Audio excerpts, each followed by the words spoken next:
Hey, hello, hello, hello. Good evening, Milani. Thanks for chiming in early. Hey, we got another one for you today and everybody. So let's buckle up. I don't know how hard hitting this is going to be, but something to talk about, supporting to Black business. So as everybody comes in, of course, welcome to Black Man Unfiltered Network. Hit the like button on the way in. Stay for a while. Join the chat. Hey, team. Hello. How you doing? Hey, Edward Gilbert, what's going on? Hey, the regulars are popping in. Thanks. Um, Maybe I can learn something again today. I mean, I have these topics come to the head, and I get a chance to work with some numbers. So be prepared for that. Uh, and I'll try to keep it. Actually, it's real simple. I'll just get to the bottom line because you got to make some, assumptions and things of that nature to make all of this work. What else? Of course, I got some videos. I'll drop the link if anybody wants to come up. Uh, Man, my university keeps calling me, man. They want me bad. They just want me to donate. I got to call them back one of these days. I usually do donate to my alma mater. So, anyway, that's another side note. But they're always calling me. You know what? Maybe they got a scholarship for me or something like that. And I'm missing out. But anyway, so uh, support of Black businesses. One of the biggest questions are we obligated? What's going on, Trey Taylor? What's happening? Are we obligated to support Black businesses as Black people, African American people, whatever we want to call ourselves? We'll answer that. I'll answer what my answer might be at near the end of the show, so we could talk about it. I'll drop the link somewhere in the middle, and after I show a few videos, we're going to show some of the stereotypes that we hear about Black businesses. I'll show some of that, some of the path forward for the businesses. And then we're going to discuss what we could do as individuals to help the economy of Black folks and things of that nature. So I like to, it's good to see people chime in. So we can get started a little bit with what I have in store. And before I get to the numbers, of course, I did a little digging. One of the questions I want to ask people, and maybe y'all can answer that in the chat. When was the last time you spent some money for a good or a service or anything from a Black entrepreneur or business? Of course, it'll probably vary depending on where you live and how many businesses are in the area, or what your needs might be. But, have you ever asked yourself, when's the last time you handed over a dollar, a check, or anything to somebody Black to do something for you with high expectations that what they deliver you is going to be a quality good, quality service? And I'm not just talking about food. I think that might be the easiest one, to find a Black restaurant somewhere and patronize it. But what what other kind of services? We spend money every month, hair products. Maybe the ladies could say, well, my hairdresser, the people who I go get my hair did, of course, get your hair done. That's probably usually a person that looks like you, understands the texture of your hair, what kind of colors you need, and those kind of things. And that's supporting the community. But do you have an 11 o'clock appointment, but you don't get started until 1, and you're in there almost all day for something that should only take an hour? That's 2 hours. That's something I hear as a complaint a lot. The schedules always get screwed up. How's the customer service? Those kind of things get talked about a lot. I try to do some digging to see if there's like an equivalency of an Angie's List for Black-owned businesses, and there isn't one. There's like, if you wanted something done in your house or whatever kind of service, there's an Angie's List that qualifies certain vendors. But there's none exists for Black businesses, and I'm really kind of surprised about that, because I think that might be an area where people could work and have one.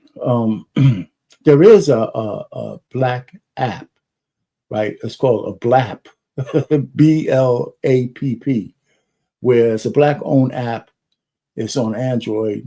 where, if you're looking for a certain black business, you could just download the app and search around the country for the business that you want to look for. It's not Angie's List because they don't qualify the businesses.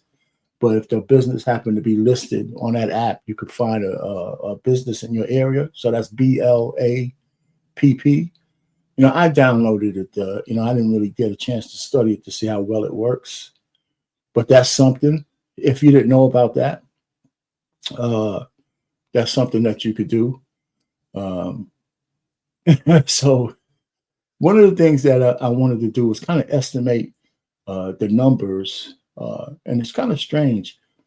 Yeah, I tried to look up how many black people support black businesses in the percentage. How many of us, is there an estimate of how many black people actually, and how much black people actually support black businesses? And to tell you the truth, there's no solid estimate. You got to make all kinds of assumptions, and it depends on what business and all that kind of stuff. So the best way to work with numbers is to kind of normalize everything across the board and just kind of see where you were. If you assume that everybody has similar buying habits, I mean, you need supplies, you need services, you need this, you need that.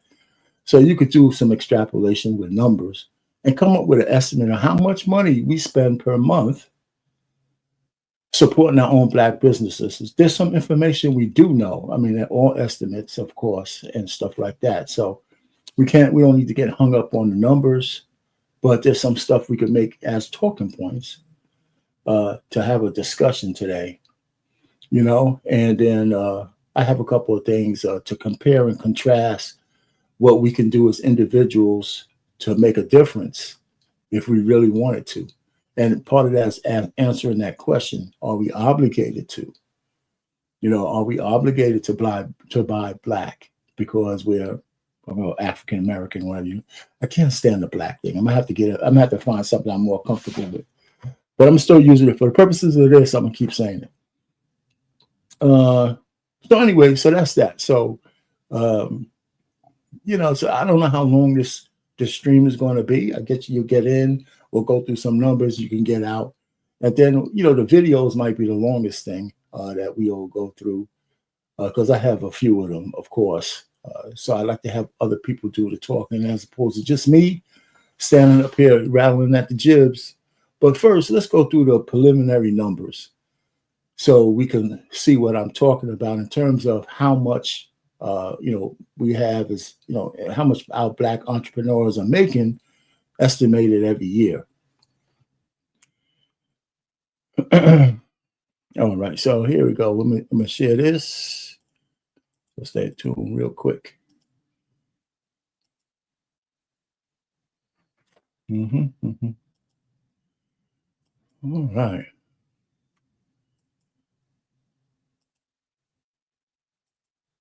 All right, there you go. You see that?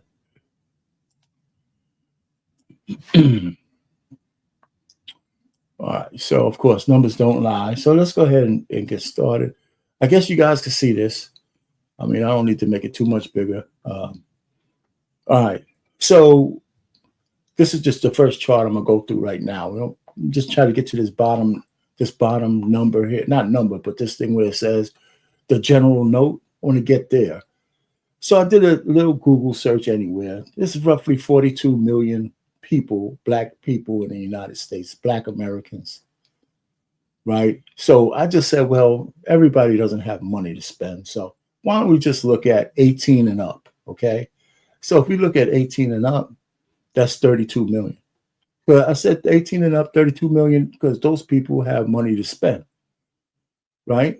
So the annual buying power is, of course, is estimated at 1.8 trillion. Okay, that's just the buying power. That's whether you're consuming it or not. That's the buying power that we have. So it doesn't always go to consumables, right? Some get saved, some get this, some blah blah blah blah. But the American consumerism, Black American consumerism, right, is at, this is of course it's a swag. $910 billion that was estimated in 2019, and it's projected to go to 1.7 trillion by 2030. So that's our consumerism. Right? We spend a lot of money, right? So we do spend a lot of money. So that's neither here nor there. That's just a number you need to put in the back pocket. But the general consumer support to Black business, which is this one here, that's an important number because this says it's, I say, only $206.1 billion. That's adjusted for inflation in 2023.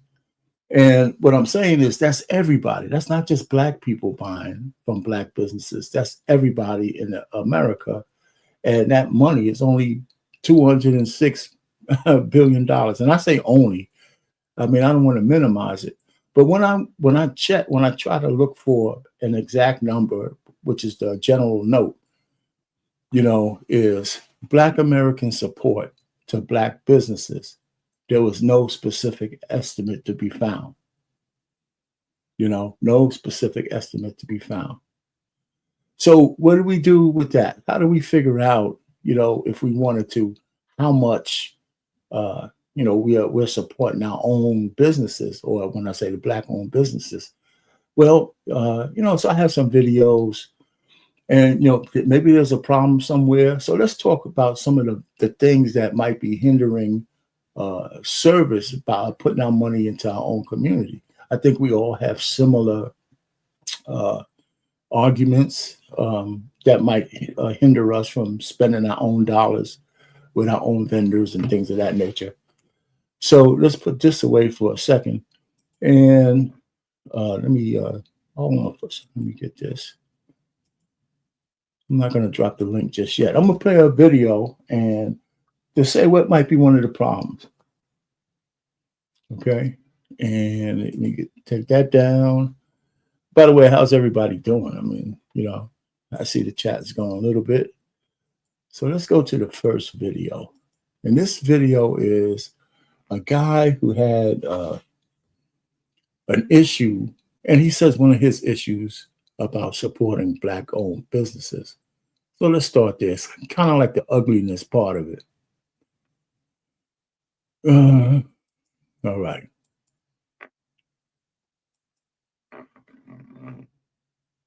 So I did a video that said I would no longer support Black businesses. Right? This was years ago, but it's moving. It's popping now. I did the video in Atlanta, right? It had to be about 2 years ago. And people are, looking at it as if I did yesterday, and they're commenting, and I'm sitting back and I'm saying like, okay, that was the past, and I'll move on to bigger and better things. But I see that now I have to address this whole thing about I will not support Black-owned businesses, et cetera, et cetera. Okay, first and foremost, I'm still on that. I will not support Black-owned businesses. Just because that you're Black, that does not mean that I'm gonna support you. Like, I'll give you an example. If you're selling cat food, right, and you're Black, if I don't have a cat, why the hell am I gonna buy cat food from you? Period. It doesn't make any sense for me as a consumer to buy something that I don't need. The second thing is I am not going to contribute towards your business if your business sucks. It's crazy. It's so ironic that right after I did that video, right, I said, you know what? I'm going to give this brother a chance. Now, the mother of my children told me, yo, we need to get our brakes done by a regular mechanic. I said, no. I'm going to take it to the West End in Atlanta, and I'm going to get my brakes done there by these brothers. They're Black-owned business, 100%, right? Took it to them. Car was fine. You could just hear the little skit, like, because the brakes were on, right?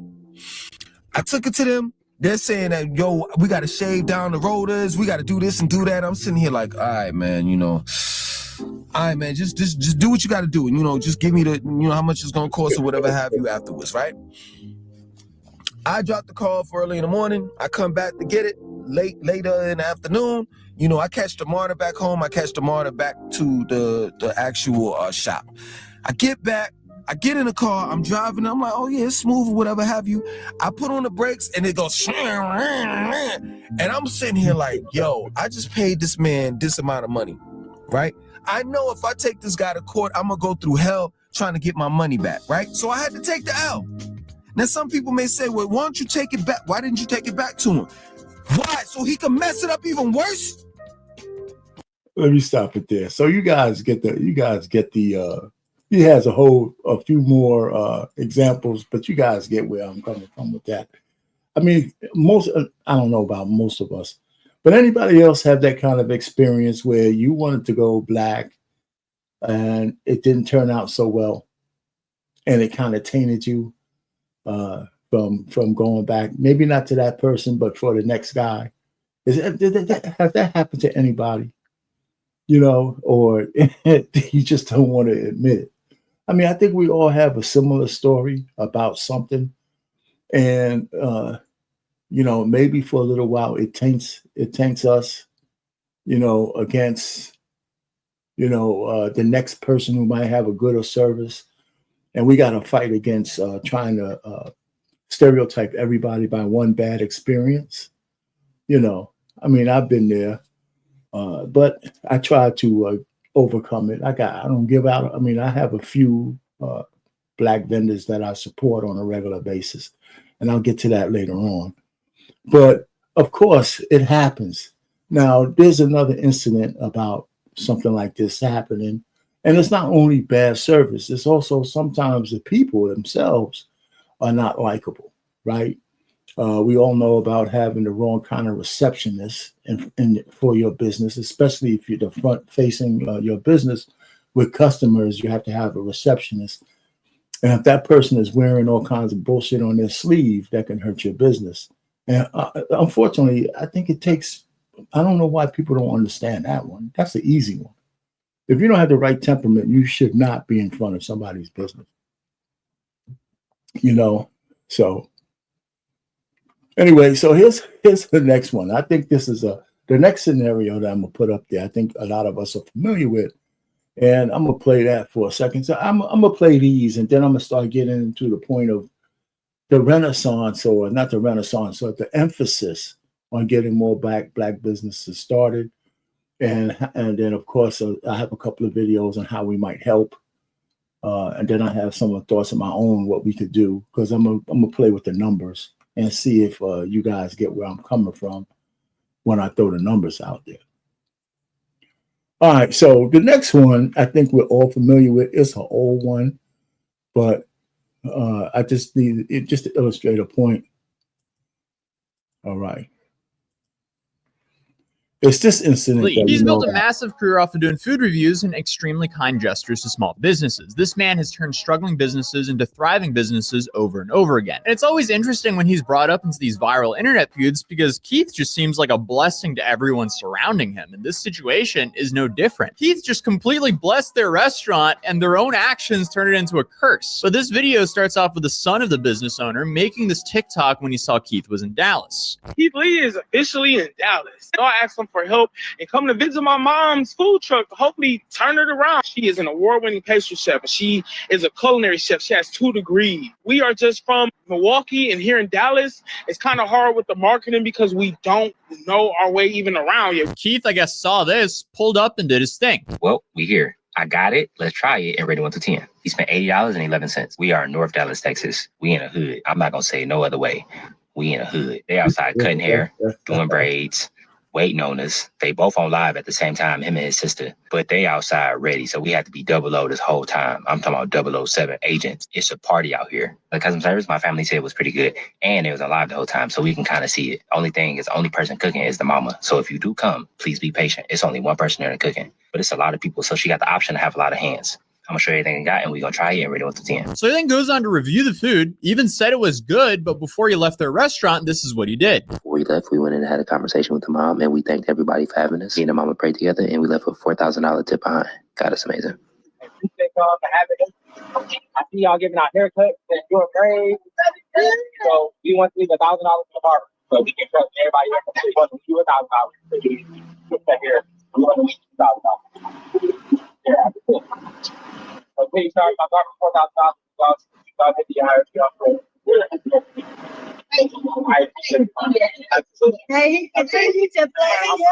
And after this, I pray and hope you reach your target audience. God bless you. Have an amazing day. Y'all be safe. Yeah, that was an extremely nice thing to do. He blessed everyone there. How could they ever take this positive and turn it into a negative? But it's safe to say that things really turned into a car crash, or honestly, an absolute train wreck when one of the ladies made this video. So a lot of y'all know yesterday I got to meet Keith Lee.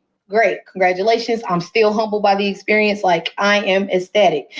Blessings to your family. I really appreciate you. But now this is where the downfall comes in. A lot of y'all was on my live when he said this. I see y'all getting our haircuts. My little brother, yeah. We want to leave $1,000 to the barber so he can cut everybody. Oh, that's my little brother. He went to go pick up my baby brother from school. We want to leave you $1,000 to cut hair. We want to leave you $2,000. And granted, everything was cool, right? Me being me and thinking everybody else is going to have the same genuine heart as me, I charged him $4,000 on his card, meaning all the money went to the food truck in hopes that she would do what she needed to do, right? Wrong. So after everything had died down, mind you, on top of him tipping $4,000, this man left an extra $886 to feed everybody else that was coming, right? Right. But this is where she went wrong. I'm in the truck. Mind you, I'm a worker. This is your business, so I'm doing what you say. She tell me after this person, which is a third person, that you got to start charging again. Now, it's one thing when he say I'm leaving this for free and for somebody to come and order like one of everything on the menu and try to get both desserts and drinks. Like, yeah, you can put a limit on that. But if this man left you almost $1,000, why the did you stop handing free food out after the third person? Uh-oh. All right, so we can stop it there also. I mean, we know what went down. This is an old story, but you know, it's not an old story based on the kind of stories that come out of, you know, certain Black businesses. I mean, there's a recent, string of videos about the dining experience in Atlanta, you know, and how bad it is. You know, why would a lady who just got blessed, you know, get so greedy? I know it's hard. The margins are real small. You know, when you get that kind of money, she's thinking of all the things she probably could have done if she just had all that money to herself. But sometimes you don't have to exercise what you're thinking about. And I think it pretty much closed down her business. You know, I mean, for a while, I don't know if she reopened it or they moved to another location where they could forget about this incident. But I know for a while they were kind of shuttered, you know, because the next couple of days when she set up her truck, nobody came. You know, so, so, I mean, one of the things that I think that we had an advantage when there was segregation is because it was forced, you know, people were forced to go to Black businesses. And there was a good side to that for the good businesses, and there was a bad side to that because when you knew that you had a captive audience, you didn't necessarily have to be the best quality or the nicest, proprietors because people didn't have nowhere else to go. So when integration came, people fled out of the neighborhoods. And now you're competing on a grander scale. And one of the things that the so-called leaders at the time didn't talk about was the full impact of integration on the way Black people were living. You know, the Black flight from Black people because of where we started seeing a class divide. You know, I think our so-called leaders didn't really think about that. You know, I think at one point, even Martin Luther King started to say, man, what have I done? You know what I'm saying? So, you know, of course, that's no excuse for having a bad business today, right? If you're going to get into business today, you should have all of the trappings of being a good business.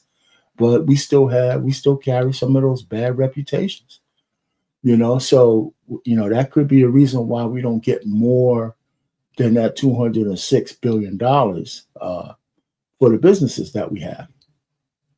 You know, so anyhow, one of the things, so I wanted to just keep kind of going through some of the things. So now there are some, different areas where they push. I think there's like a Black Business Month. I think it's August. I'm not sure. I think there's August. Now we're talking about diners, just the easiest one, but of course it's not all about feeding people. But there's all kinds of different businesses we could talk about, services that don't have, you don't have to pull up and get some food. But there's some pushes. There's a month, so I got a couple of other videos, and I was just going to plow through so we can see what's going on from that standpoint. All right, so what's the next one? Let me and I'll drop the link after this one. All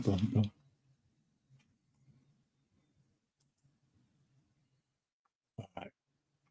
This is just another one about a lady talking about the support. Black-owned businesses are unprofessional. For Hype Plus, I'm Tatiana LaJoy.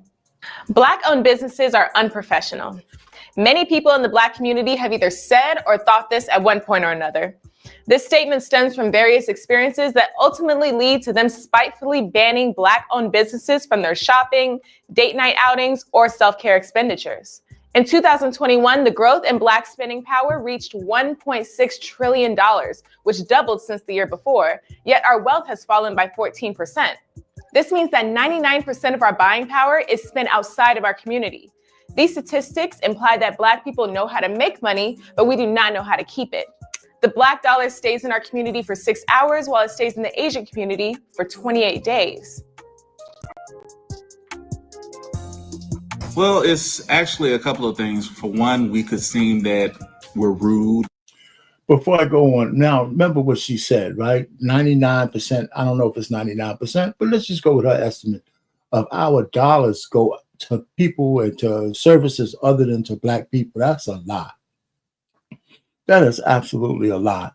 Not going to Black businesses. So, and then the 60, most of us heard that metric that, our dollar circulates in our community only like for 6 hours and then it's gone.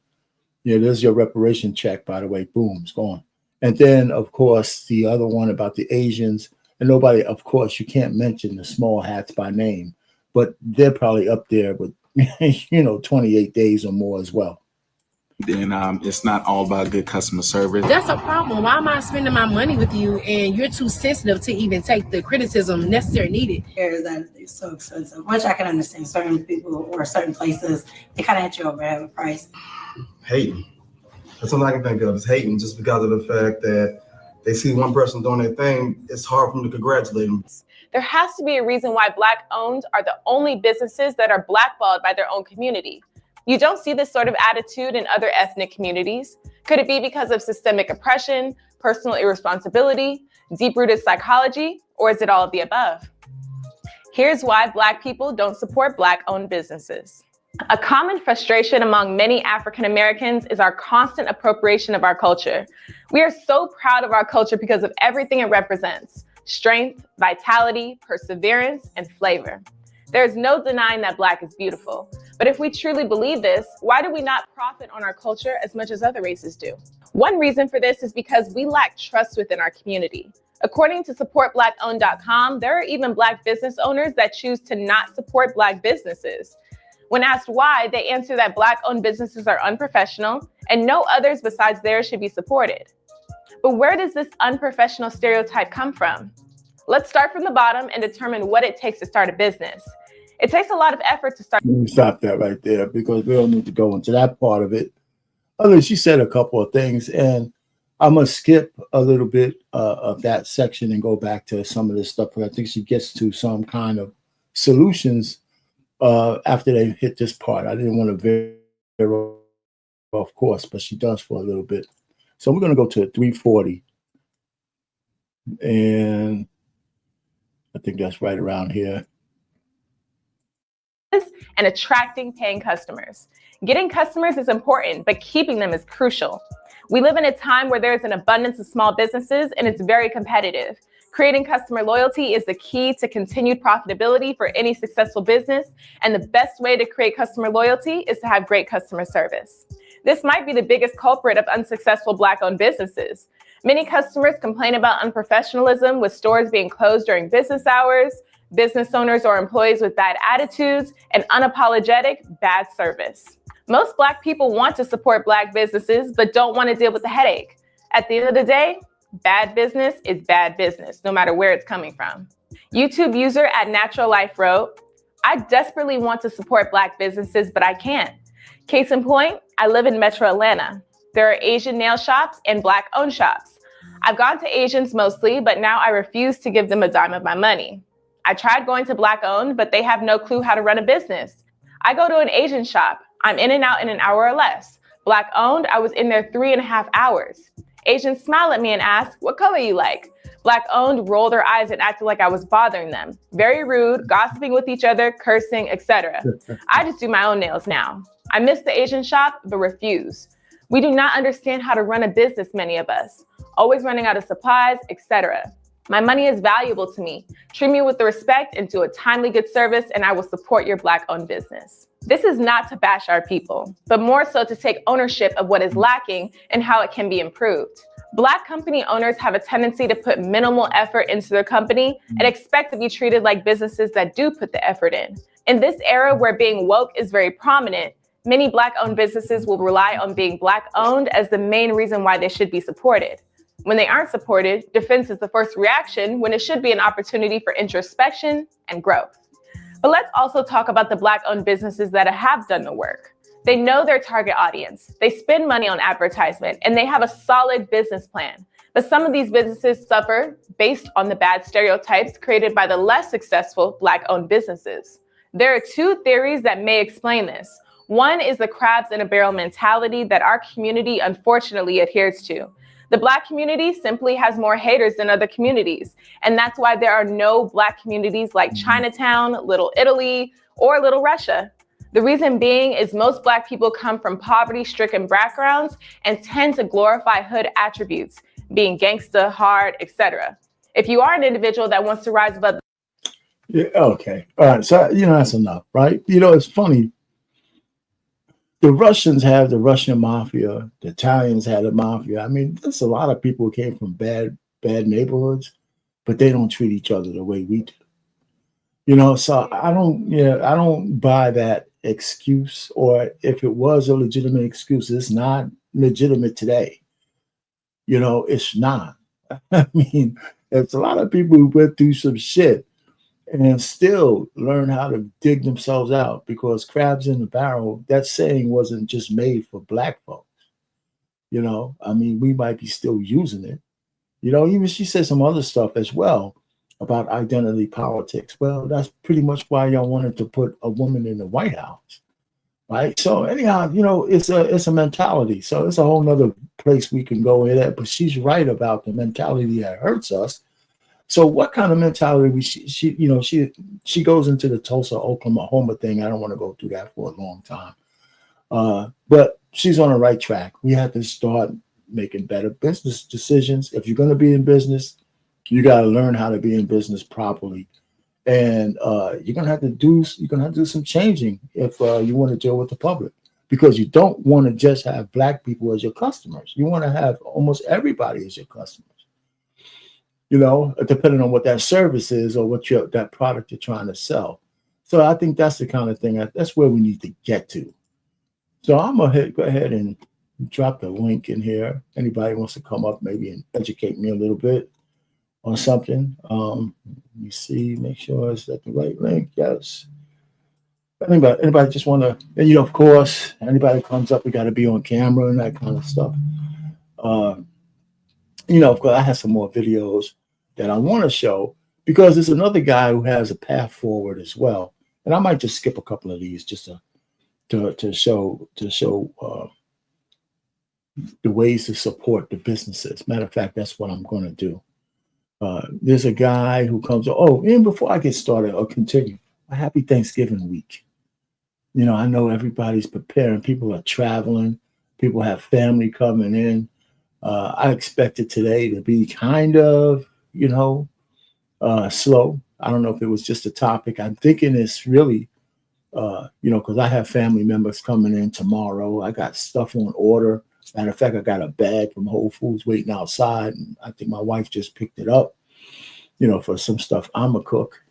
And so, you know, and so it's going to be one of those kind of weeks. Of course, it's just going to be so much food and all that kind of stuff, which is something that's, you know, we never should take for granted as Americans, that we can eat the way we do when we can, if we want to. So of course, we be giving that stuff away because it's just me, my wife, and my daughter in here now. And so, but the family's coming in, so that should be nice. I'm gonna be watching football all week and all that. So getting back to this, I have another video where a guy talks about some more ways you can strengthen your opportunities by starting a business and trying to make sure when you attract customers to you, you can keep them. And so I think that's a good video. And then after a while, I'm gonna get back to the numbers and see. So, and that's what everybody wants to see. How much per average does the average Black consumer spend on Black businesses, based on the assumptions that I'm gonna make? And so here's the other video.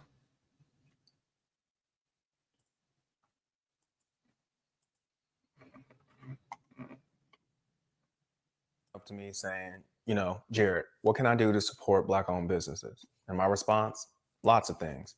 So join me on the other side and let's talk about some of my personal views on how I think we all can make an impact in the African-American business community. And with social and economic equality on the minds of many nowadays in light of what happened in 2020, I wanted to do a video that goes a little deeper. Deeper in the sense of looking at ways to support Black businesses outside of just purchasing their goods and their products. And deeper in the sense of how to lend the support on an ongoing basis and not just during Black History Month. I've put several good links to articles and research in the description of this video below. So consider checking them out when you're done watching it, okay? So what's the first way a person can support a Black-owned business? Share their story and spread the word. One of my beliefs for all businesses is that visibility is huge. Helping and supporting Black-owned businesses only happens when we know about them. Have you ever been in a business and seen a bulletin board with a bunch of business cards on it from other local businesses? Well, that's one way that fellow business owners try to spread the word. Hey, here are some other businesses that you can support. So do your part by helping spread the word too. Doing things like following a business on social media and sharing their posts or their messages can go a long way in making people aware of their existence. And when you find an exceptionally good product or have a wonderful service experience, make sure that you tell your friends so that they too can potentially patronize that business when they have a need. Next, write and share a review. Another way to support your favorite Black-owned business is by leaving an online review on sites like Google, Yelp, and more. By expressing your support through a review, your favorite business can rise in localized search rankings for their services and products. As people look for ways to support the Black community, Google has launched a Black-owned attribute that businesses can add to their profile. It looks like a little black heart inside of a red circle. This allows people to better and quickly identify Black-owned businesses when they do searches and view maps to help people easily extend support to these businesses. But don't just write the review. I encourage you to take it a step further. Make sure you share your review on social media after you leave it. This goes back to the whole point about spreading the word. My next point, and this one is really, really huge, become an ally. What is 100% identical about every business in America? There's a real life person or people behind it. So get to know those people. Building an authentic relationship with a Black-owned business, their owners, and their team is the real key to supporting them. No one wants to become a check mark on somebody's good deeds list, but everyone can use a mentor or better yet, an ally. I have a fellow CPA with a practice in Park Ridge who has helped me in so many ways, it's hard to count. And guess what? He's an old school Irish guy. When I have an issue, I know that I have someone who is bigger than me, someone who has been through what I'm going through, and someone who can give me advice on how to navigate the problem that I'm facing, who is just a phone call away.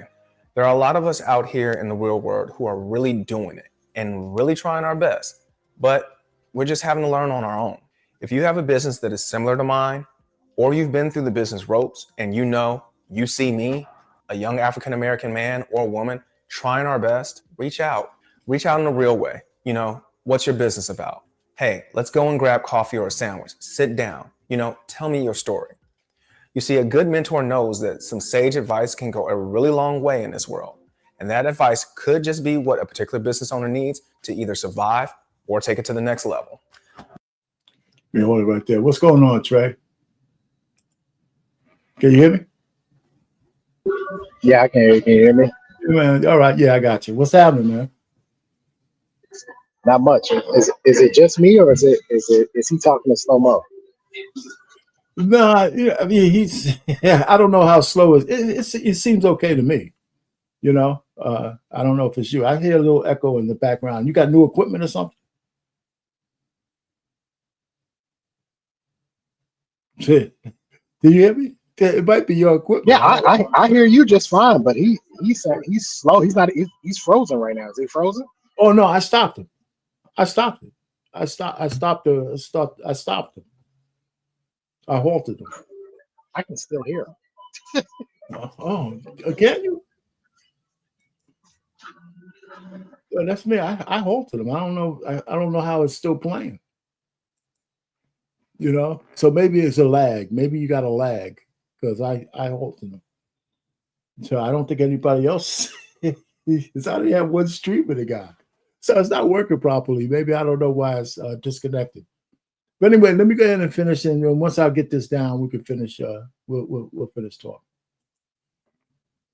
My last observational point: recirculate your dollars. We know spending within the Black community is one way to support it, but everyone, including you, can impact Black-owned businesses by recirculating their spending within the community. Listen, we've all heard about how little time dollars spent within the African American community actually spend within the community before they leave. Howard University actually did a little myth debunking on this topic because we've all heard this statement, but actually proving it is a little bit more of an issue. If you'd like to read their article, I put a link to it in the description of this video, so feel free to check that out. But fact or myth aside, if you want to support a community and help it grow, giving it the economic engine to do so is key. So when you make your purchases, consider buying them from the community businesses on the lowest level of the supply chain first. For example, say you buy a sandwich at a small Black-owned deli. The deli pays its worker, a local African-American mom, a wage. The local mom takes her money and she gets her hair done at a local neighborhood salon. The neighborhood salon buys its hair products from a local supplier, and that local supplier donates 5% of its sales to a neighborhood charity. And the cycle continues until someone moves the money to either a regional or a national company. By intentionally choosing to spend your dollars at the base of the supply chain with Black-owned businesses, you give those dollars a greater chance to impact their communities as opposed to when they are spent with the largest players first. Now, if you have a question that you would like us to answer in a future episode, then feel free to shoot us an email via the address in the description below. And did you find value in this video? Then please consider. All right, so I hear where he's coming from, and not a bad deal. All right, so what's going on, man? You all ready for Thanksgiving? What's going? Actually, won't be. I won't be celebrating Thanksgiving with the family this year. Okay. You said you're traveling? I won't be celebrating Thanksgiving with the family this year. Okay. I hear you. They've allowed their political views to get out of here. To taint. Well, it's not all of them. It's a particular person in my family who wants to censor. She wants to control the conversation. We've always talked about politics in our family, but for whatever reason this year, because Kamala lost, they don't want to talk about. They're basically trying to censor me and a couple other of my family members who they know voted for Trump. So that's why. And so I just say, well, I'm not going to be censored, so I won't be there. You're not going to tell me what I can and cannot say. So I won't be going this year. Okay, they asked me when I have a conversation to talk about it, but they're going to tell people they can't say this and say that. Well, they don't want to have the conversation. Okay. They don't want to talk about it at all. But my argument was, we talk about everything. We're family. We talk about everything. Nothing's off the table. I hear you. And now I hear you. But now all of a sudden you don't want to talk about it because the person that you wanted to win didn't win. And now you want to talk about it? Nah, don't worry about it. I'm just not going to. It's an attempt to, like I said, to silence me and a couple of cousins of mine who they know. And I find it quite funny because it's the men. Yeah, it's the men. It's all the men that voted for. All the men voted for Trump. So that's funny, man. So what do you think about what do you think about our plight with supporting Black businesses? Or do we have an issue? Oh, we clearly have an issue. We clearly have an issue. But I think that a lot of it is We once again have allowed the media, we've allowed social media, we've allowed the rhetoric to tell us that, you know, all black businesses are unprofessional or black businesses are, you know, the customer service is bad. And I've been to a bunch of white businesses with terrible customer service.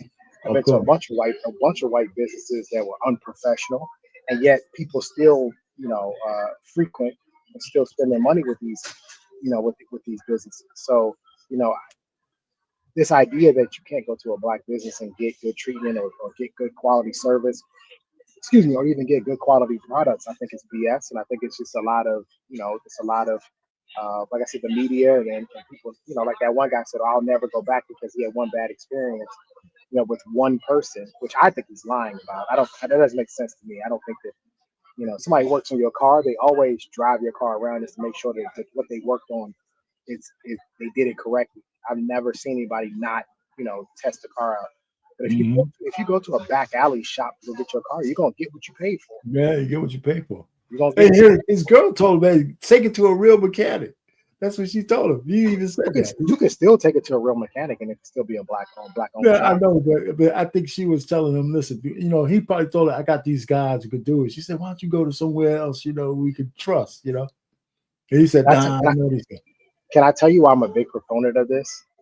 Because I miss you guys' conversation on reparations. I'm not trying to go towards reparations. No, go ahead, but this is a big part of it. If we are serious about getting reparations, the first thing we got to do is start spending money with each other first. Right. We have to set the infrastructure that we spend money with each other first. It makes no sense for us to go get reparations, get all this money, and 90% of the money we spend outside of our community. That makes no sense. Zero. That makes no sense. All the money is just going to go right into the other communities. So one of the first things we have to do is start spending money with each other first. Then we can do reparations. That way, when the money does come in, if it ever does come in, when the money does come in, we spend the money with each other and not with other people outside of our community. So that's why I'm big on this. Like, if you're gonna do this, you got to do this the proper way. It has to be infrastructure set up so that we don't blow it. If this ever happens, we don't blow it, because otherwise, there's gonna be other communities who will sit there and say, "Oh, don't worry about it. Give them the money because it'll be ours within 30 days anyway." Absolutely. But you know what? Funny that those reparation plans that I did read from California, they didn't emphasize the change in our spending habits. That wasn't like there was. Yeah, because they don't want us to change our spending habits. It's beneficial to them. What was the statistic? 90, 98, 99, 99%? Why would they ever want us to change our spending habits? But not even them. I'm talking about those reparation plans were like written by black folks. Mostly black people ran the committees. So you would think that if they were thinking like you just said, they didn't have anybody on the committee say, hey, you know, how about we also have a plan to change the way we spend money, or, you know, who we support, so those dollars stay in the community. That sounds like that should have been a chapter. No, I completely agree. That's why this buying from black, working with black businesses is so important. It's important that if you can go get your toothbrushes from a black-owned company, go get them from a black-owned company. You can get your deodorant, you can get your body butters and your lotions and your laundry detergents, and all these things. If you can get these little simple things that you use every day, your toilet paper, you can get these things every day. That's a start. That's a step in the right direction. That's why I put that website in the chat, www.naspora.com. You can get a lot of household items delivered straight to your front door, and it's a black-owned company. You know what I mean? And it's a website full of black-owned companies. But if we're serious, if the community is serious about fixing this economic, this hole that we have, it's got to start with us actually spending money and not listening to all this rhetoric of, well, if you go deal with a black business, it's going to be unprofessional. And it may be, some are, but I have also had some experiences where the black business was A1. Their customer service was some of the best I've ever had in my life. Right. And it's out there, I mean, there are all kinds, except that, of course, the negative stuff dominates, which is bad. I got another video. This lady has like a gimmick about how to support black businesses. It's real short. So let's play that for a second. Got that one.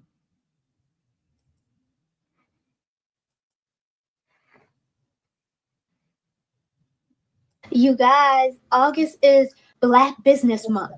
So every day this month, I am trying to support a new Black business. That's going to be 31 businesses. I'm going to need your help. I need 31 Black businesses that I can support this month. Preferably a small business. I like to help smaller businesses so they can get up and running. And that can be anything. It can be food, clothing, accessories, shoes, handbags. It could be a service. If it's a service, obviously I would need it locally. I'm in South Florida. But it can be something online too. If there's an online service like a virtual assistant or something, I will hire you for the day. 31 businesses, y'all. I need y'all to drop 31 Black-owned businesses down in the comments so I can have 31 of them to support one each day of this month. You guys. All right. So, you know, I see what of course, she's doing this so she can get, you know, supporters to look at her channel, which is not a bad idea. You know, so that will get people to do some research to get back to her and talk about the 31 businesses. So, but in doing that, those people are researching what businesses are out there.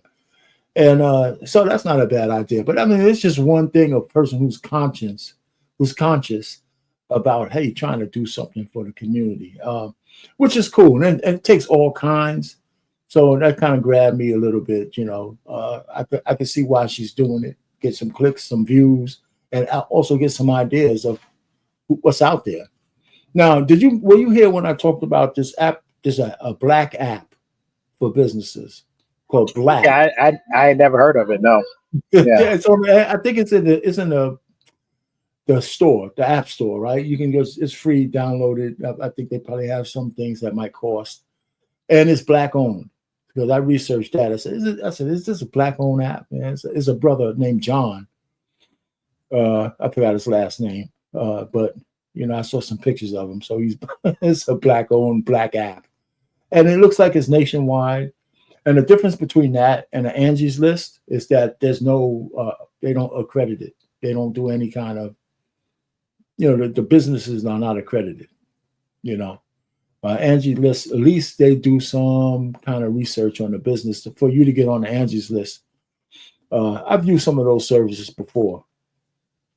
And that's a funny thing about going to like a Black plumber or a Black person to do something in your house. I find a lot of these businesses have a lot of Hispanic workers and stuff like that. But the reason why I have to go to a place like Angie's List, because I'm too dog shit stupid to be a good consumer. You know, somehow you have to be, if you want certain things done, I wouldn't know whether this guy is better than that guy. Like to fix the boiler, to do this, I'd have to go look and dig to see what's your rep like. You know, where were you vetted? You know, of course, the point is, if I'm just saying, okay, if I use identity politics, then I'm potlucking it. You know, I did that with a plumber once on a piece of my thing. I said, you know, I said he was overcharging and everything else. I said, hey, you know what? Let me let the experts say. If I'm a free economy, I got to make sure the person I'm doing is vetted. They have all the credentials, especially if they're doing roof work. They got to make sure they have like insurance and all that kind of stuff. Or cut down your trees. They got to be bonded. I guess that's the word they use. If they fall on your property, that lawsuit's going to wipe your ass out. You know, so I mean, it's a lot of stuff. Hey, his ghetto point of view. What's going on? Yeah, Champ. Oh, Champ talks. What's going on, Champ? I mean, the link is in there. If any of you guys want to come up and talk, y'all got some experiences. The link is in the chat for StreamYard. Anyway, the one thing I also wanted to get to is how we as individuals could support. And I think we heard some of that. I mean, the one thing we all have in common is that we all consume. We all have money to spend on something, right? And that's the thing I think that I don't think we think enough of where's our dollars going, right? We're creatures of habit. If we get one service that's really good, you know, whether it's Black owned or not, we will tend to keep going back to that particular service and until they mess up or they're no longer in service, as opposed to looking to expand. Like, for example, Anissa likes, I think she belongs to a wine service, or maybe several of them. But they got a couple of sisters who have a winery. You know, I don't know if that's one of her services. From what I understand, these sisters are pretty successful with their winery. I mean, you could have many services. Maybe that might be one, because they might have a specific kind of wine that's better than the one you already have. And I'm just using that as an example. Like, for example, I grew the stupid beard. You know, at first I said, okay, shit, now I got to learn how to keep it up a little bit, right? So Lapeef had a Assured Man. He had some stuff for beards and shit. You know, so I bought my first stuff from his business, right? Because I was on the trigger. He had his own business. Yeah, well, him and his one of the ladies named Sugar Curl, they teamed up and had a business called the Assured Man. It was just beard product, just beard, you know, the creams and all that. And so that was my first set of products I bought from his website. You know, I didn't even think about it. I said, okay, where am I going? So I know he did that. So, and then I don't think they're no longer in business, because when I went to reorder, they had an issue shipping to New Jersey. Then I found another Black business called Respected Roots. So I go to them.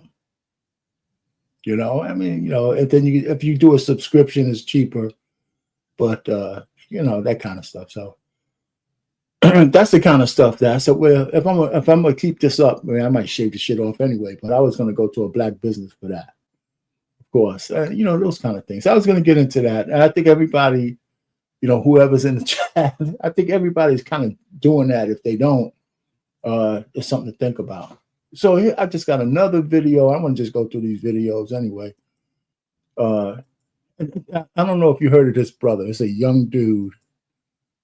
And this is not necessarily about consumerism, but I wanted people to hear this guy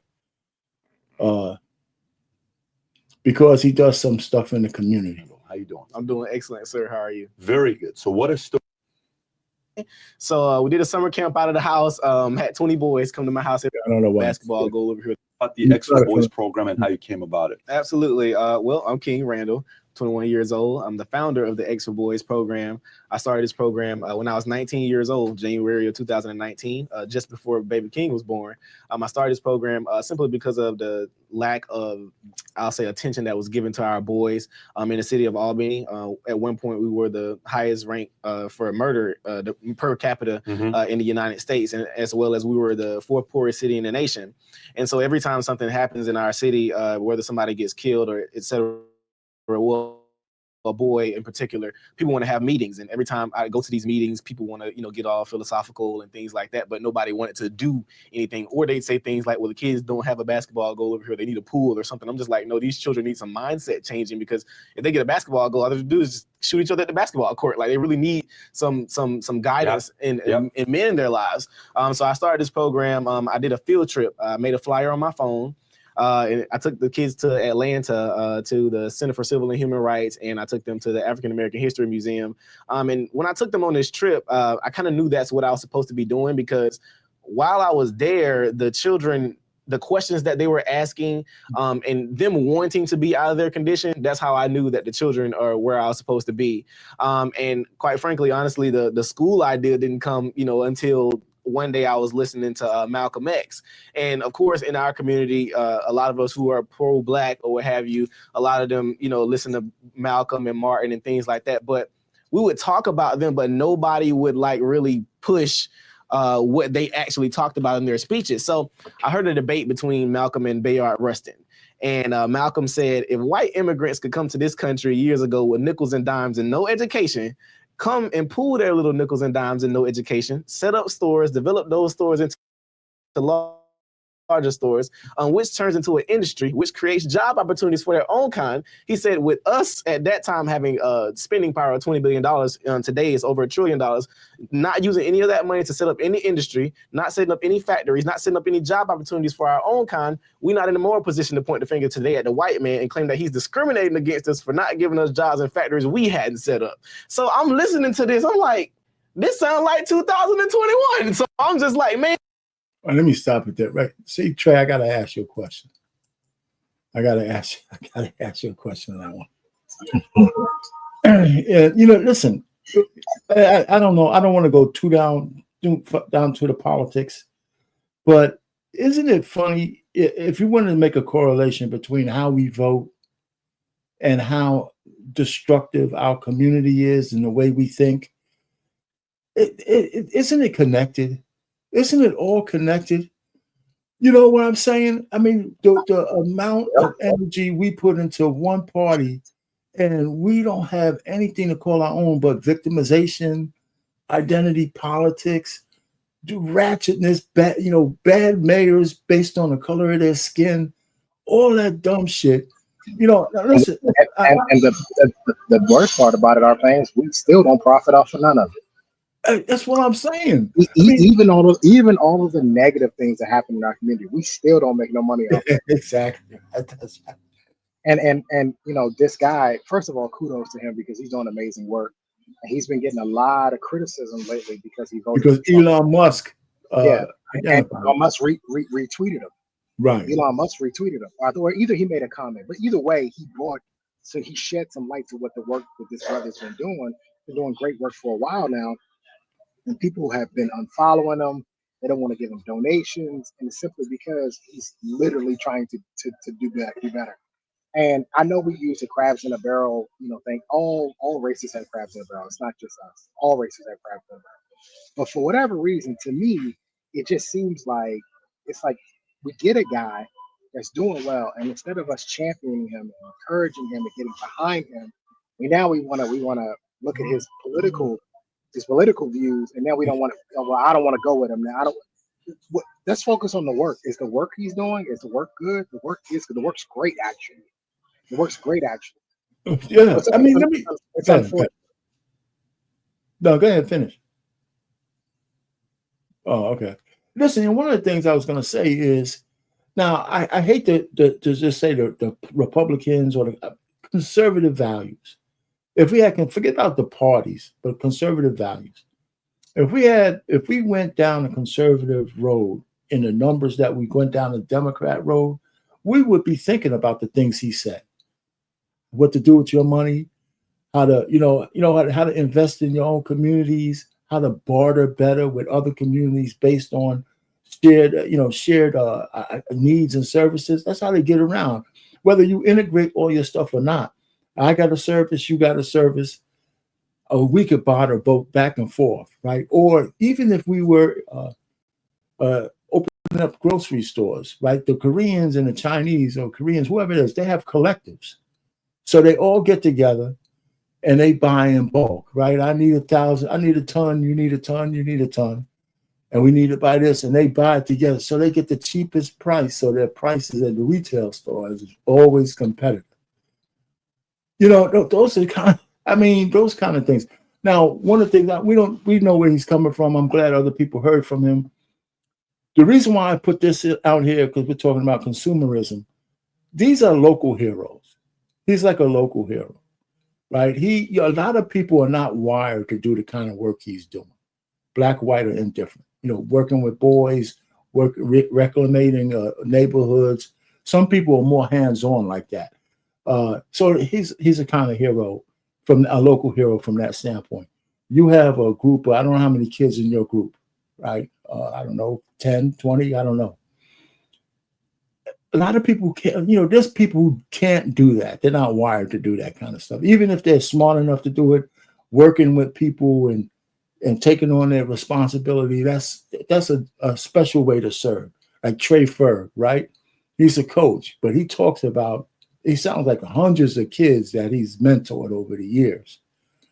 So there's a lot of people like that. So the correlation I was trying to make to what we're talking about today is, since we can be our own internal heroes for the so-called what's left of the community by actually finding Black businesses to support. You don't have to be a hero. You don't have to advertise it. Or you can spread the word, but from the comfort of your own home, with all the shit we spend every month, right? If we did an experiment, not an experiment, but we did a little research and said, you know what, instead of buying this shit from this guy, I found a quality vendor who's Black owned, I could buy it from that person. or I could buy this. I can get the service from this person. I can get the service from that person. And it doesn't have to be a lot. It just has to be consistent. And we just need more people to do that.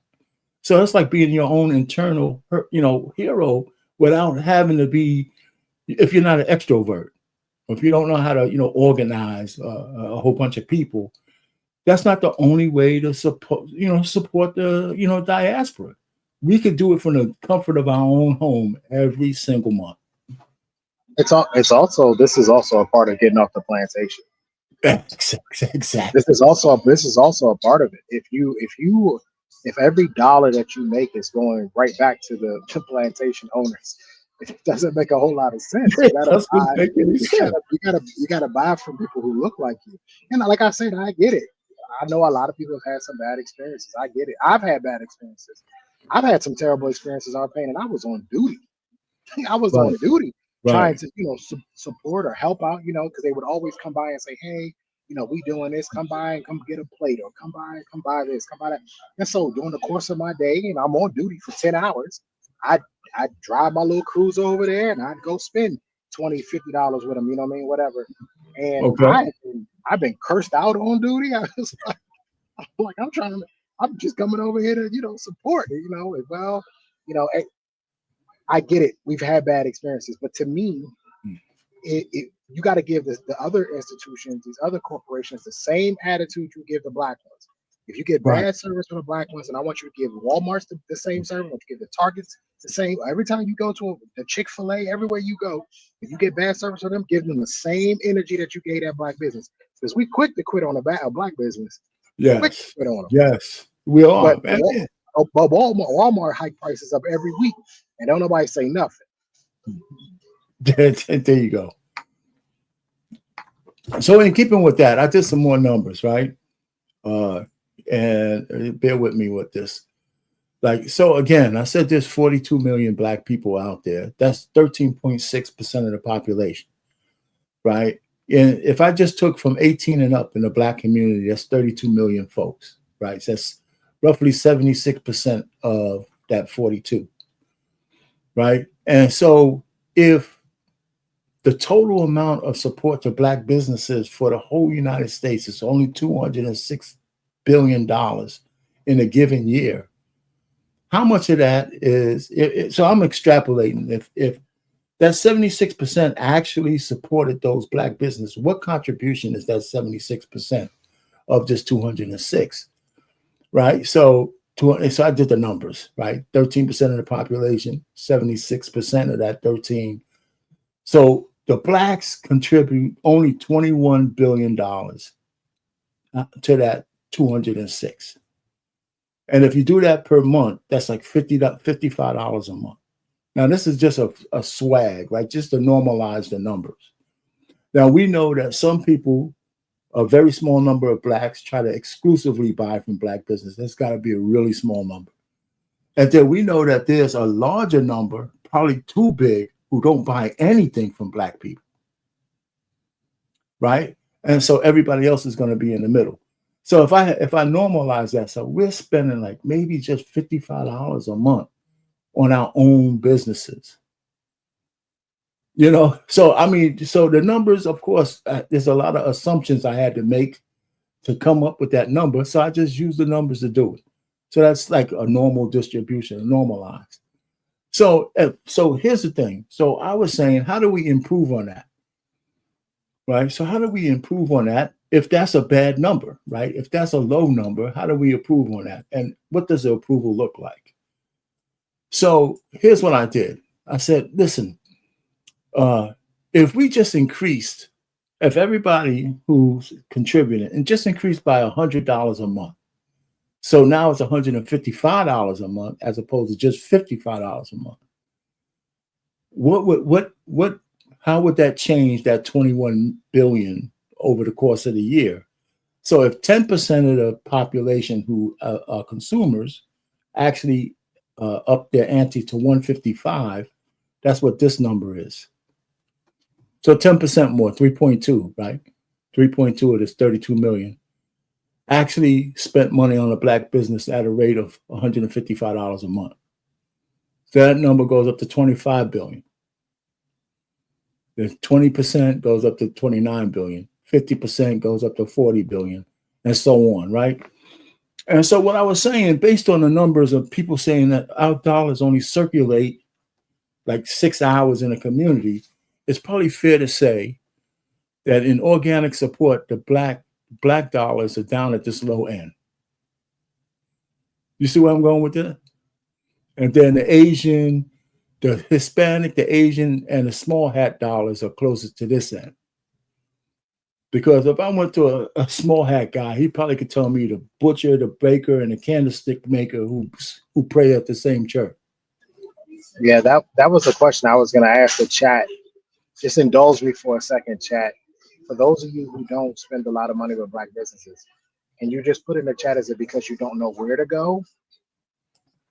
Is it just because you don't know where the businesses are to find them? It's not that you don't want to, but maybe you can't find them, or is it just that you just made the decision? No judgment, no judgment. I'm just curious because when I look at these, obviously these are estimated numbers. I get that, but when I look at these numbers, I mean, we're talking about 20%. That's a huge change.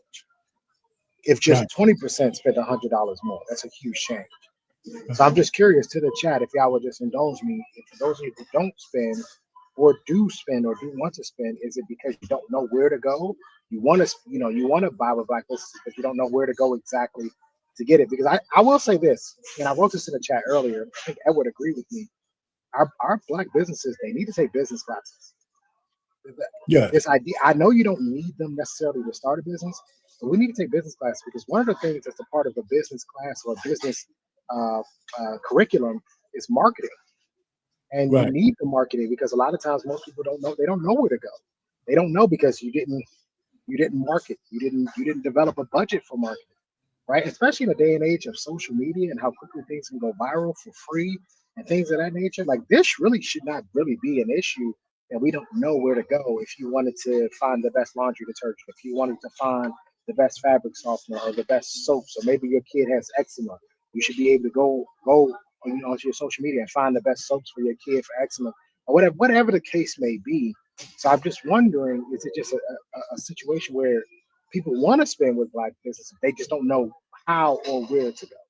Well, and that's why I started out by saying, okay, we don't have an Angie's List, but you have an app. Everybody has that phone, a smartphone. But even like me, I had never heard of that. Right. That's why I said, you know what? Yeah, that's what I'm saying. That's why I listen. Because when I was doing this, you know what? I put that in last minute. I said, well, if I'm gonna say all this, I mean, I should have at least a suggestion. So I actually downloaded the app. I didn't get a chance to look at all the intricacies, but it is specifically for what it says it does. It's a black app. No matter where you are, you put your location in, and you talk about what kind of business you're looking for. And I don't know how thorough it is. I just don't know, but it's free. So everybody should just at least download that. So that might help out. And so I think that's a good little service. Now he might have some paid things on there that you might have to pay a fee for, for more deeper information. I don't know. So, but I'm gonna check it out after I get off there this live. But so that's B. Go ahead. Well, again, that's a part of the business structure because what should be happening is that if he has a black app, it should be free for people to use, but there should be advertisements, and these black companies who have put budget for marketing should be advertising on the black app. Yeah, that's right. See what I mean? Like that, it feeds itself. Everybody's eating that. Now, he might have that. I don't know. I didn't get into the deep. That might be that might be a feature in there for those people to get added. Because it's costing money to find those businesses. And that's advertising for them if people are looking in their local area. So they would probably pay for it being mentioned. So so that's it. So to me, this is for the little guy, not the little guy. It's just an average everyday person who consumes every month. You could support a black business of your liking. Like, for example, this guy, Eric July, is on YouTube, right? He got tired of identity politics with Marvel and DC. So he started his own comic book company. I remember, so he's a radical political man. He can't stand nobody. So that's when I was listening to him. So he started his comic book business. So I subscribe to that. You know, I buy the shirts and the merchandise and stuff like that. You know, I read the comics. Some are better than others, but you know, I buy one to read and I buy two, one to read and one to keep in the package, just in case, you know, it ever blows up. And it won't even be for me; it'll be for my kids. So my grown kids, maybe there's other kids. So I don't know, but that's a support, right? I mean, it's not a lot of money. I do sponsor one of these passport brothers, not a lot of money, because I like the idea of a young guy going out exploring, even if he's a knucklehead. But it was good to see him grow up on that journey. And the reason why that made me interested, I had a cousin, and I'll be real quick. He left. He was living in New York. He didn't have much, just a high school education. He wanted to start a new life in Vegas. So he left during Christmas time to drive to Vegas. So every night, it was like we were blogging on where he stopped every night. With the, you know, he got like a flat the first night, the tickets he got, what he ate in the morning. So he had like a whole bunch of people like, you know, okay, I'm in this town, this town. You know, and it was interesting. It kind of kept him company because he's like chronicling the trip because he's by himself, and had a whole bunch of people, me and a couple other family members, checking in on him every night on that journey. And it was like a week. It took him like a week to get out because he made some stops, slept over, didn't try to rush it. I said, that was pretty good. I thought that was pretty good. So when this guy, of course, went out and a complete knucklehead on some of the stuff, but I didn't disagree with a lot of stuff he said, but he was just crazy. It's good to see this guy mature, but I give him like $5 a month. Now, you know, to keep him, and whatever that contribution. You out here supporting Austin Holloman's degeneracy. Yes. You know, but I think it's bigger than the fact that he was a more of a knucklehead. He did one. I don't listen to him that much as much before. The $5 doesn't mean that much to me, but it's a support. He did a live on, I think it was with the slave place. I don't forgot what it was. Angola. I forgot that one big slave thing that's famous where they had the. He was in Ghana, I think. Where the slave quarters and all this, and he hired a local guy, right? The guy had less teeth than me. But the guy was a great guy. That was one of his better lines. I mean, this dude was so thorough. And they were going through all the quarters and all that kind of stuff. I said, man, you know, I said the brothers used to talking about selling your people down the road, man. You know what I'm saying? The black people sold some black people, and that was crazy. We never talk about that part. You know, this is why I'm adamant that the infrastructure has to be there first. You can fight for reparations all you want. You can fight for what's owed to our community all you want. Foundational Black Americans, all that, you can do all of that. But until you set up the infrastructure that black people spend with black people first before they do anything else, you are wasting time, and all you're going to do is give all those trillions of dollars right back to them, right back to the man. Yep, you know, right here's another thing. You know what's going to happen and nobody's talking about? That foundational Black American shit and the ADOS thing. If you know, because it's going to discount people who are not FBA as if they didn't go through Jim Crow. Right? Say your parents came from the Caribbean in the early 1900s.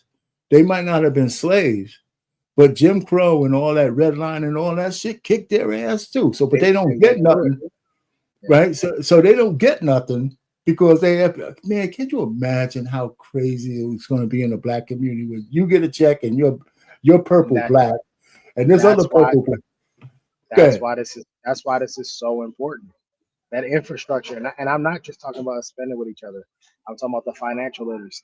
I'm talking about the educational programs. Like everything has to be set up. This has to be ready to be when if it ever happens. And the money starts. Like I said, and it's a big if it ever happens. But if you pour that money in now, they're just gonna blow it, right? Yeah. That structure has to be set up, and spending money with Black-owned businesses is a part of that infrastructure.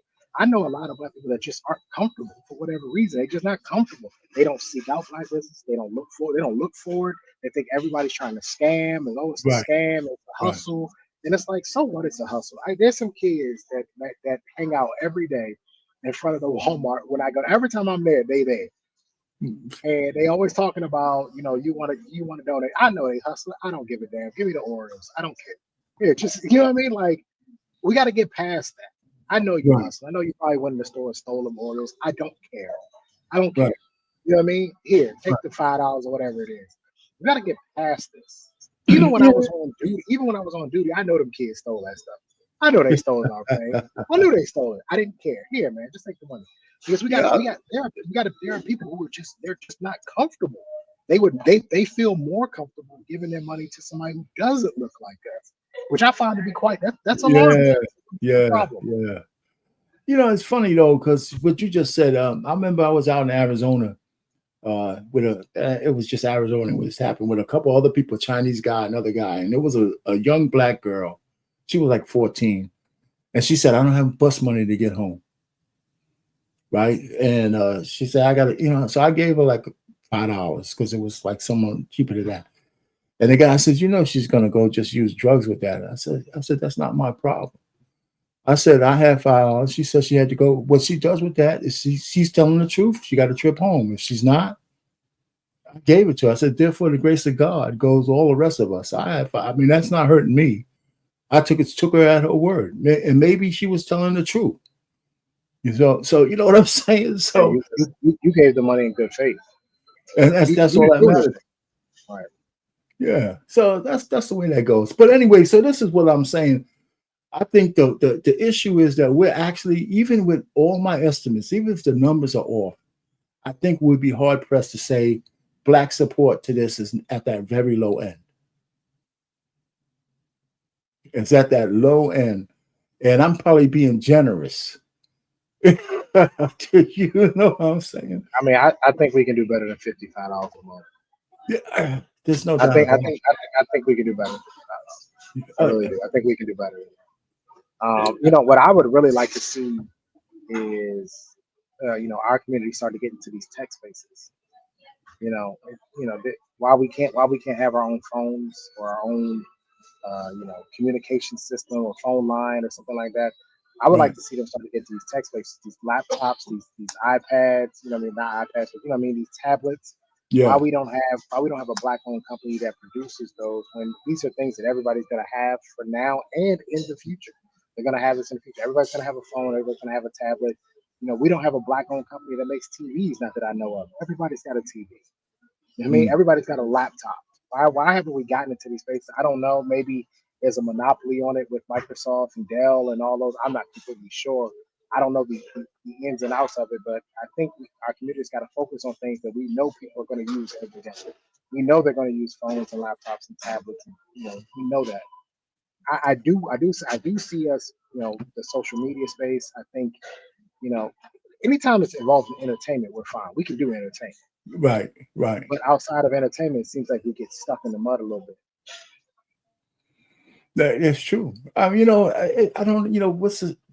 To me, to tell you the truth, I just think that our mindset is broken. It's locked in the wokeness, the identity politics, the victimization, and decades of that has stymied growth and has separated us from the community, right? Because all of those talking heads we see on TV, they don't live in those communities, man. They can't even relate to the folks in there. I mean, I'm gonna even try. I'm not one of those talking heads who sold us out, but I don't think I'd last on what's that, old block. I'm not gonna last on old block, And so what I'm saying is, all these guys, the celebrities that came up, millionaires and billionaires, talking down to people. At the same time, the mayors are flooding your neighborhoods with illegal aliens, taking what little money you have and telling you to like it. It's incredible. And then, okay, here's the thing. When I told my sister is mad at me too, because she's like a one, I said, listen, based on the way the women are acting after Kamala Harris lost, I couldn't imagine one of you people being president. I couldn't imagine one of you people being president. I mean, come on. Well, I think her campaign showed their fiscal irresponsibility, right? I mean, $1.2 billion and they still ended up in debt. I mean, you blew through $1 billion and you still owe people money. I think they showed their fiscal irresponsibility. And maybe it was a good idea that she's not in there. I don't know. I mean, we'll find out. Anyway, we'll find out. But my man has to. Like, I don't care about his cabinet picks. They say, they're all white, blah blah blah. I said, well, listen, we just got out. I'm saying, why would they be black? Black people didn't vote for them. Well, not only that, but why would we go ahead and tell you that we didn't vote for her because we didn't like identity politics, just to come back and say he needs to play exactly. To play that same game. It doesn't make any sense. We don't care. They can do the job. And the question that I've asked is, well, can you point me in the direction of the black Republican that was better suited for the position? Who was overlooked? That was always my question. Who was overlooked for Secretary of State? Who was the conservative Republican that you know of? Right? And most people can't identify black Republicans because you don't identify with the Republican Party. Right. So you don't even know you don't even know who the black Republicans are. Right. So why would he select a bunch of blacks to be in his cabinet? 80% of the vote overall went to Kamala when it came from black people. I wouldn't put black people in my cabinet either. Yeah, but you know what's funny though? That's not the reason why he didn't do it though. And I know that, but I'm just saying from a logical sense. From a logical standpoint, he didn't need to. And you know what? Did you see my live? You might not have been here. I did a live. Might have been last week or week before.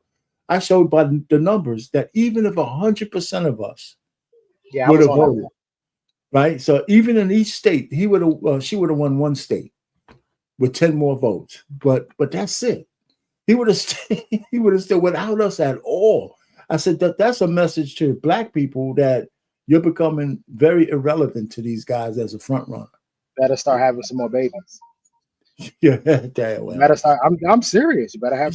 But not the way they want to have them, though. Not the way those women want to have them.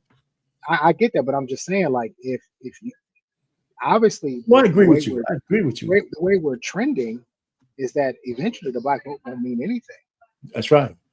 And so the only way to combat that is they have to start having some babies. Well, think about this, though, right? Yeah. So listen, and have them under the right circumstances, right? But here's the point: that's almost done with, right? They're really a lot of the women just don't want to do that. So, but here's another thing: right now, the Democrats need them as a buffer. They used to need them as a decision maker. Now we see that 100% would have just been a buffer and would have still lost.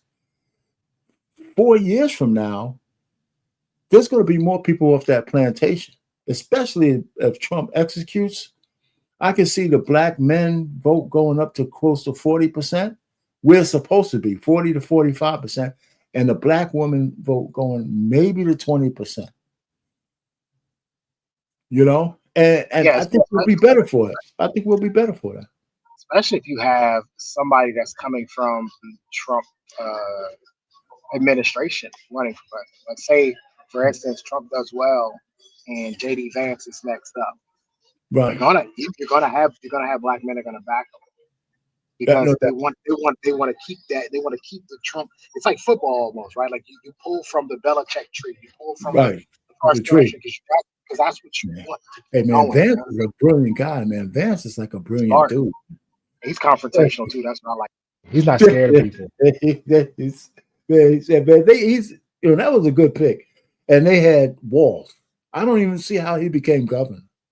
And Vance did not. Vance was an anti-Trumper too. I mean, Vance went in on Trump. I know. And I love when they asked him about it, and he said, "Look, I can change my mind. I got a chance to sit down and talk to him." and I can change my mind.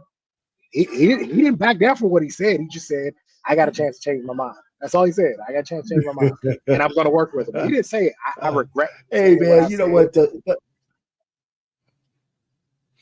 Yeah, it's going to be, I think it's kind of quiet this week, man, because of maybe it's a topic, maybe it's me, maybe it's just the fact that it's Thanksgiving, people moving around.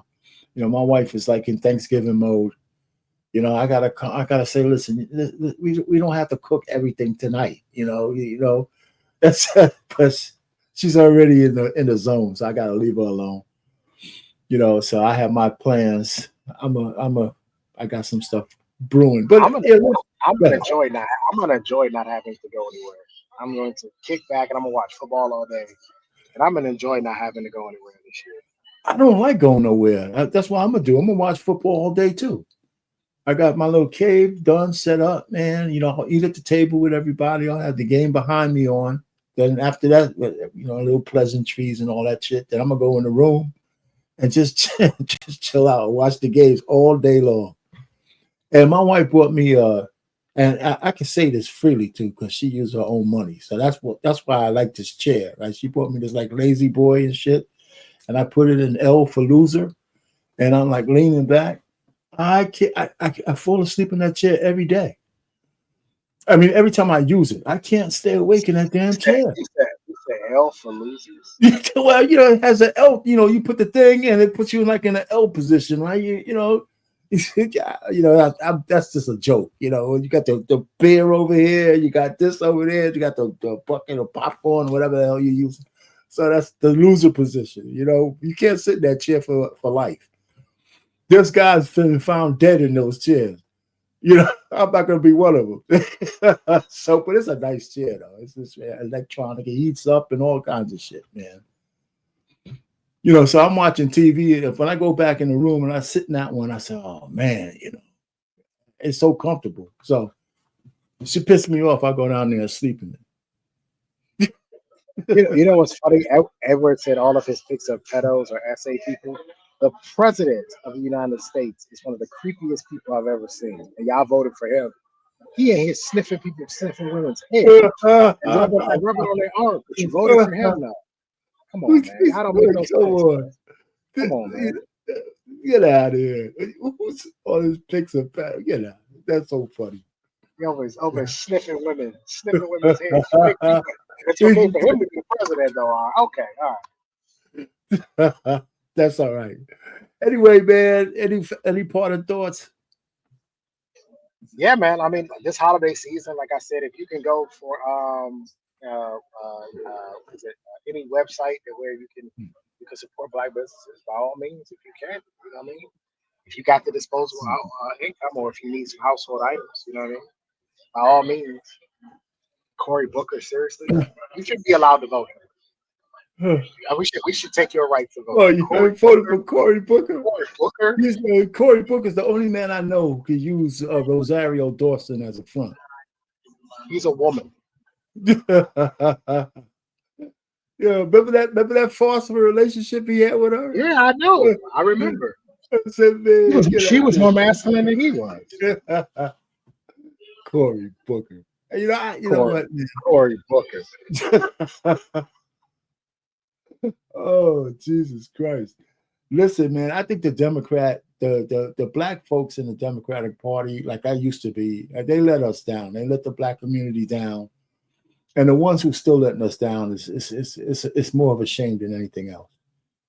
Because they completely ignore the fact that we haven't kept up the way we should have with all that so-called Democratic support. None of us can say what the hell the Congressional Black Caucus does. What do they do? What do they do? It's a mystery. Nobody knows. But I'm sure they spend a lot of money when they get together. Yeah, I mean, you know, what do they advocate for? I mean, at all. You know, it's just crazy. So it's time to get off the plantation. You know, the mental shackles are really, really have been devastating on us, man, for sure. You know, the physical shackles are one thing, but the mental shackles are deep. And based on the way people reacting after the election, it's scary. And the Australians, man, they cover our politics really good. They have this show called Lefties Losing It on YouTube. That is funny, man. This chick, man, she has all kinds of stuff about lefties losing it over this election. So it's funny. Anyhow, man, I appreciate you coming up. And happy Thanksgiving, even if you're gonna spend it alone. I got Yes, more. same to you. Same to you. Enjoy. Enjoy. Don't eat too much. Don't try not to get in a food coma. I'm trying not to, man. I'm doing a little good, man. I'm doing all right, man. But I got a break on the other side, man. The holiday season is not doing me any good, but I'm gonna take it easy. I'm saying that. I'm trying to psych myself up to only having like a little bit of the turkey and a little bit of this and a little bit of that. Why would I give a shit about giving felons back their rights if they're felons? That means that they were convicted in a court of law. This is why you shouldn't be able to vote. That makes no sense. You want me to give them back their rights? They were convicted, unless you're saying they were unjustly convicted, which is not a high percentage. Majority of people who commit crimes are actually guilty. The only thing, so I don't really have an issue once they did their time.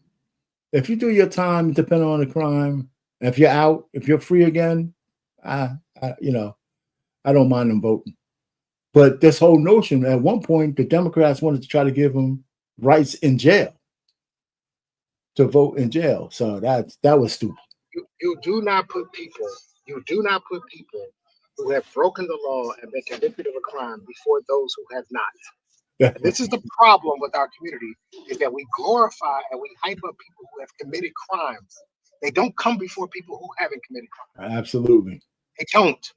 And so you care more about giving them back their rights as opposed to protecting the rights of the people who have never been in trouble at all. It's backwards thinking. And this is why our community is failing, because all I see is people talking about Young Thug and him getting out. But guess what? Young Thug's a criminal. He pleaded guilty. He didn't plead innocent and they let him go. He's a criminal. That's right. And listen, you know what I mean? It's bullshit. There's a lot of you should not have the right to vote because you don't make any sense. You don't make any sense. And by the way, Trump being elected president as a felon is not the first time a politician was elected, re-elected. I'm from DC. We had a whole crackhead. We had a man that got caught with crack. He went to prison. He went to prison and still came back and became the mayor. This isn't unheard of. This isn't unheard of. That is funny. His famous words were, "That bitch set me up." Because she was an undercover cop that he was in there smoking crack with. Hey, did he get any leeway as part of entrapment somehow? Yeah, he did get a little bit, because it was kind of shaky, but he still did time, and he was reelected as mayor. That's right. They really, so this isn't unheard of. Like this idea of like, oh, you're a criminal, so you can't get back into politics. No, and that was a black man, by the way. That's right. It's a black man. So it's just one of the things that's just like a lot of y'all, man, y'all don't make any sense. Y'all make no sense. And as soon as you say you voted for Cory Booker, I already know what time it is. and how you would want to vote for a Democrat, knowing that the Democrat is the KKK party, I don't quite understand. I don't get that at all. There's a lot of reasons. And if you think that it's not, all you got to do is look up Senator Robert Byrd. That's all you got to do is look up Senator Robert Byrd. That's it. Yeah, but hey, listen, all right, gentlemen. Well, it's early, but listen, I'm gonna leave y'all with one more thing, and then I'm gonna just go ahead and say goodnight. So happy Thanksgiving, everybody. Anissa, you came up late, Too bad we were talking about. Hey, listen, Anissa, you can put this in the chat. Is one of the wine services you use, or do you know of a black-owned wine service, or do you use one? That's one of the services you use. No attribution one way or the other. I'm just curious. Because I know there was a couple of sisters that have some wine. I was curious about that. This is why we fail. All right. Well, she's talking to somebody else. You know what I have a problem. I have a problem with idiots like Edward when you say stuff like this. Who's supposed to protect the black people in your community? You want the white people to do it? That's what you want. You want the white folks to do it? You can't get off the plantation, bro. That's y'all problem. So when you have a black officer that does it, you say, "Oh, well, you're a cop. You're a part of that system." Okay, well, what's the better option then? Tell me what the better option is. Tell me what the better option, because the only other option you have is these country boys that come from South Carolina and West Virginia and all these podunk counties where there ain't no black people at all. So who's supposed to do it? Who's supposed to do it? Because you're not going to do it. You ain't suiting up to do it. You'll never do it. But you got so much to say about the guys who did do it. Man, get out of here, man. Y'all on clown time. Show me who's supposed to protect black people if you don't want black people to protect them. Who you want? Thanks for the answer on this. Thanks. Hey, listen, you know what? That's all right, McGill. You know, you got 4 years. You know, we'll see how the guy does, and we'll go over that. I mean, it's going to be ups and downs, but you just measure to see how your life changes. That's all you need to do, man. If your life changes and some things are good, and we at least get the illegal aliens out of the neighborhoods, that'll be great. There's a lot of crime. They're not RP. He's going to spend the next 4 years trying to find any and everything that Trump did wrong. That's all he's going to do. Get over it. 74 million people don't agree with you. Get over it. He's the president. We're moving on. Ain't nothing you can do about it. Ain't nothing I can do about it. Get over it. Well, you got the midterms. You know what to do in the midterms. Anyway, let me. I got one more thing for everybody, and then I'm gonna say Happy Thanksgiving and have a good one. I'm gonna share one more thing. And listen, this is about us, you know, getting together. Of course, I got this AI thing, trade, and I can't stop playing it. Anyway, everybody see this? Oh no, I have to hit it. I didn't hit it right. Bum, bum, bum. All right, everyone. Good night after this.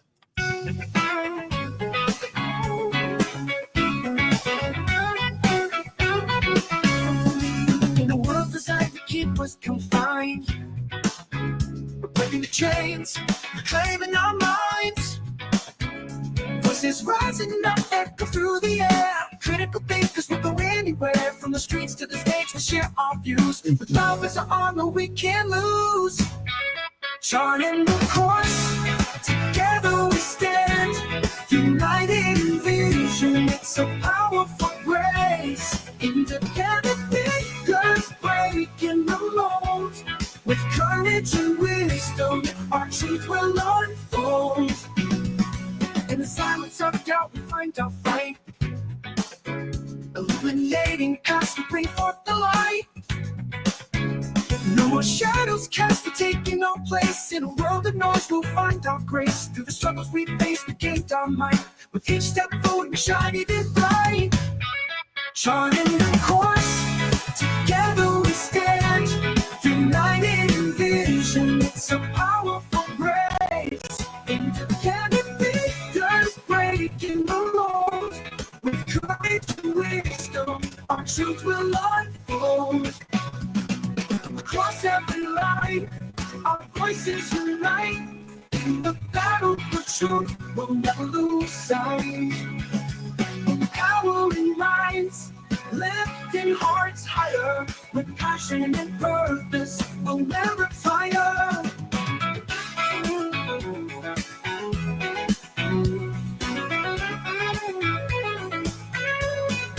Charting the course, together we stand.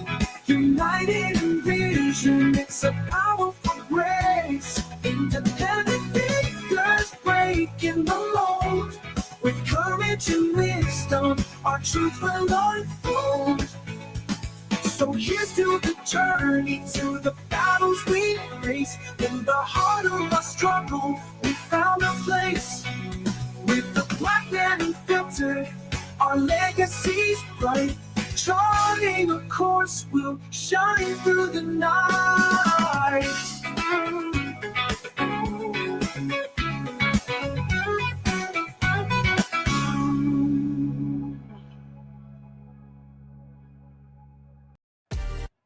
All right, guys, another one in the books. Another great episode on the Black Man Unfiltered Network. Listen, we're doing the thing over here. So, guys, do me a favor. Hit the like button, hit the subscribe button, hit the share button. Also, if you want to donate to the channel, which helps the channel, hit your boy Cash App. It's scrolling right here, right there, at the bottom of the screen, and support the channel. But we're happy that you're here, and we look forward to seeing you on every episode. So hit the notification button so you know when we go live. Thank you again, guys, for watching. We out.